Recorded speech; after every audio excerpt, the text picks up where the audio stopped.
আন্দোলনটা হচ্ছে 6 দফা দাবি নিয়ে, এবং 6 দফা দাবির যে মূল দাবিটা হচ্ছে সেটা হচ্ছে ক্রাফটিং ইনস্ট্রাক্টর, যারা মূলত এসেছে বিভিন্ন জেনারেল শিক্ষায় শিক্ষিত, তারা এসএসসি এইচএসসি ভোকেশনাল সেগুলো থেকে এসেছে। কিন্তু আমরা হচ্ছে ডিপ্লোমা ইঞ্জিনিয়ারিং সেক্টর থেকে পড়াশোনা করছি, আমাদের হচ্ছে কারিগরি সেক্টর বেসড, কারিগরির বিভিন্ন পড়াশোনা আমাদের পড়ানো হয়, কিন্তু তারা যে জেনারেল থেকে আসছে তারা আমাদের পড়ানোর মতো উপযুক্ত নয়। তো তাদের বিপক্ষে আমাদের মূল এই আন্দোলনটা।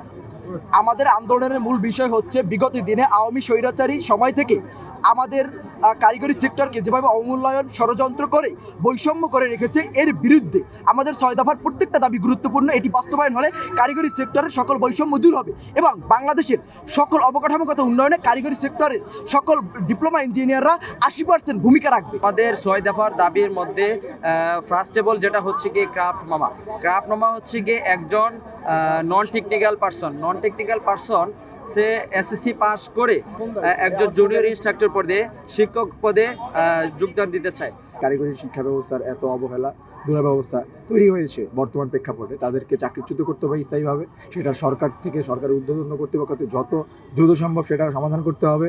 পাশাপাশি 2021 সালে বিতর্কিত নিয়োগপ্রাপ্ত যে ক্রাফট ইনস্ট্রাক্টর রয়েছে, তাদের যে নিয়োগটা রয়েছে সেটা সম্পূর্ণ দুর্নীতিগ্রস্ত এবং রাতের আধারে নিয়োগ দেওয়া হয়েছিল, সেই নিয়োগটা অতি দ্রুত বাতিল করতে হবে। পাশাপাশি সেই বিতর্কিত নিয়োগ নীতিমালা সংশোধন করতে হবে। আমাদের 2 নম্বর দাবিটি হচ্ছে, আপনারা জানেন আমাদের ডিপ্লোমা ইঞ্জিনিয়ারিং শিক্ষা ব্যবস্থায় যে কোনো বয়সে ভর্তি হওয়ার সুযোগ রয়েছে, যেটা পূর্বে ছিল না। আমাদের যে কারিকুলাম, কোর্স স্ট্রাকচার সব কিছু ইংরেজিতে থাকা সত্ত্বেও দীর্ঘ 22 বছর ধরে আমাদের সেটা বন্ধ করা রয়েছে। আমরা চাই আমাদের এই কারিকুলাম, আমাদের হচ্ছে যে কোনো বয়সে ভর্তি হওয়ার সুযোগ, এটা বন্ধ করতে হবে। একজন এসএসসি পাসকৃত শিক্ষার্থীর সাথে কখনো 30 থেকে 35 বছরের একজন ছেলে বা একজন যুবক এসে পাশে যখন বসবে, সেটা অবশ্যই ইতস্তবোধ ফিল করে, এবং আমাদের শিক্ষার পরিবেশে যে বয়সের সীমাটা এটা নির্দিষ্ট আকারে করে দিয়ে আমরা প্রস্তাব রেখেছি 2 সেশনে রাখতে হবে।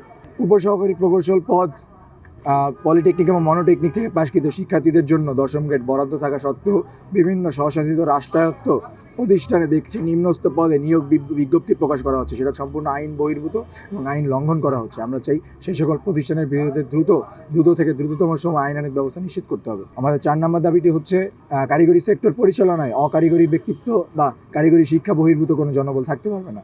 আপনারা জানেন পলিটেকনিক থেকে শুরু করে কারিগরি শিক্ষা বোর্ড, অধিদপ্তর, এমনকি আমাদের নিচে থেকে উপর পর্যন্ত প্রত্যেকটা জায়গায় অকারিগরি অপেশাদার ব্যক্তি দ্বারা ভরে গিয়েছে। শুধুমাত্র মাঝখানে আমরা ডিপ্লোমা প্রকৌশলে রয়েছি। আমরা কখনো নন টেকের শাসন মেনে নিতে পারবো না। আমরা চাই কারিগরি শিক্ষায় শিক্ষিত জনবল আমাদের সেক্টর পরিচালনায় আসুক। আপনারা জানেন ইতিমধ্যে আমরা ঢাকা পলিটেকনিক ইনস্টিটিউটের প্রিন্সিপাল যিনি নন টেকে ছিল তাকে সরাতে সক্ষম হয়েছি। আমরা চাই প্রত্যেক পলিটেকনিক ইনস্টিটিউটে একজন টেকনিক্যাল প্রিন্সিপাল আসুক, একজন ইঞ্জিনিয়ার আসুক। আমাদের ইঞ্জিনিয়ারদের দ্বারাই দেশের ভবিষ্যৎ নিশ্চিত করা সম্ভব। আমাদের 5 নম্বর দাবিটি হচ্ছে, কারিগরি শিক্ষা দুরবস্থা, দক্ষ জনসম্পদ তৈরিতে কারিগরি উচ্চশিক্ষা মন্ত্রণালয়ের বিকল্প নেই। আমরা চাই অতি দ্রুত কারিগরি উচ্চশিক্ষা মন্ত্রণালয় গঠন করে কারিগরি শিক্ষা সংস্কার কমিশন অনতিবিলম্বে প্রস্তাব করতে হবে সরকার কর্তৃপক্ষ থেকে। আপনারা জানেন আমাদের ডিপ্লোমা ইঞ্জিনিয়ারিং যে সকল শিক্ষার্থীরা পড়াশোনা করে তাদের জন্য উচ্চশিক্ষার জন্য একটিমাত্র বিশ্ববিদ্যালয়, সেটা হচ্ছে ডুয়েট ব্যতীত কোনো নির্ধারিত বিশ্ববিদ্যালয় নেই যেখানে শতভাগ সিট বা শতভাগ ভর্তির নিশ্চয়তা পাচ্ছে। তো আমরা চাই আরেকটি স্বতন্ত্র টেকনিক্যাল বিশ্ববিদ্যালয় প্রতিষ্ঠা করতে হবে। সেই পাশাপাশি প্রস্তাবিত 4টি ইঞ্জিনিয়ারিং কলেজে আগামী সেশন থেকে অস্থায়ী ক্যাম্পাসের ভিত্তিতে ডুয়েটের আওতাভুক্ত কার্যক্রমে আমাদের শতভাগ সিট নিশ্চিত করতে হবে। ধন্যবাদ।